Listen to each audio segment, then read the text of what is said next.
Mon Qu'est-ce que j'ai pensé de cette identité, pour culture? moi, Tout ce c'est qui pas était forcément ce spectacle et qui est puis écrit sur une carte d'identité. Parce que mon la identité, culture en général. ma personne. Avoir des parents étrangers, ça aide pas pour la langue, pour la langue du pays.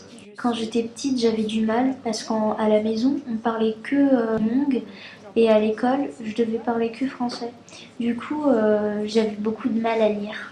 Dès le CP, en fait, j'avais des cours particuliers parce que j'arrivais pas à lire, parce que je m'entraînais pas assez jeune. Mon père, il était assez bon en maths, donc il nous aidait beaucoup pour les maths. Et ma mère, même si elle savait pas forcément... enfin, ma mère, elle sait lire et elle sait quand même bien parler le français, mais elle a la flemme. Et mon père, c'est un peu pareil. Quand maman sait bien lire et bien écrire, on leur fait tout. Ça aide pas trop, je trouve, au début. Quand tes parents, ils parlent qu'une langue ou qu'ils sont en train d'apprendre le français, tu peux pas vraiment apprendre avec eux. T'apprends tout à l'école et avec les amis. Qu'est-ce que j'ai pensé de cette culture? Tout ce qui était spectacle et puis la culture en général, cinéma, le théâtre et tout ça, quoi. Plusieurs cultures. Ça manque en général pour beaucoup de choses. Culture, Culture populaire, ouais, c'est ça qui me plus venu. Moi, en général, oui. C'est des choses qu'on apprend, tout ce qu'on entend aussi. Ouais. C'est vrai que la culture, on l'a de naissance, parce que moi je suis du Nord et on n'a pas tout à fait la même culture que chez Campotin, par exemple, au niveau musical, au niveau compréhension, au niveau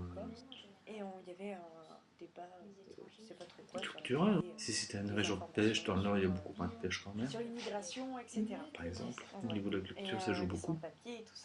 Quand on arrive en Bretagne, déjà les gens sont assez froids et on a du mal à discuter, bon, pas discuter, mais à être amis quoi, tout au début. Les gens sont assez méfiants en Bretagne. Dès que tu arrives. Après, par contre, une fois que tu es habitué, tu es connu, tu es bien accepté, mais au début c'est très dur. Les gens sont assez campagnards, assez, comment dire, protègent un peu, je sais pas, l'extérieur, distant au début. Mon identité, pour moi, c'est pas forcément ce qui est écrit sur une carte d'identité. Parce que mon identité, c'est ma personnalité, c'est qui je suis. Je suis Eva Corey, mais c'est tout. Après, même le plus important, c'est Eva, quoi. C'est, c'est ça qui m'identifie. Ce qui m'a fait réfléchir à ça, comme quoi mon prénom était la chose la plus importante de mon identité. C'est un souvenir en fait, qui s'est passé il y a quelques temps.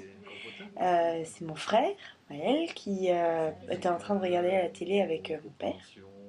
Il était en Corse.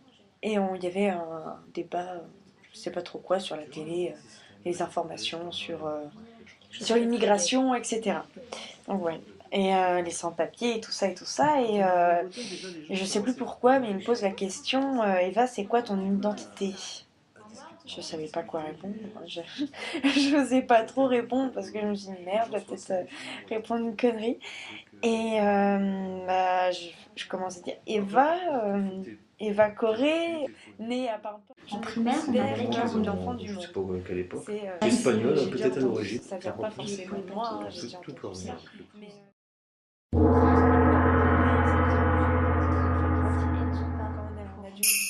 Pour la langue. avancer, mais on peut plus grandir. Pour la langue du Je pays. Quand j'étais m'identifie pas petite, sur j'avais ma du carte mal parce d'identité. qu'à la C'est maison, juste on quelque chose parlait pour que langue voilà, et à m'identifier, l'école, quoi. je devais parler que Je français. laissais passer. Du coup, Mais j'avais non, beaucoup c'est de pas mal à du tout trouver. ça.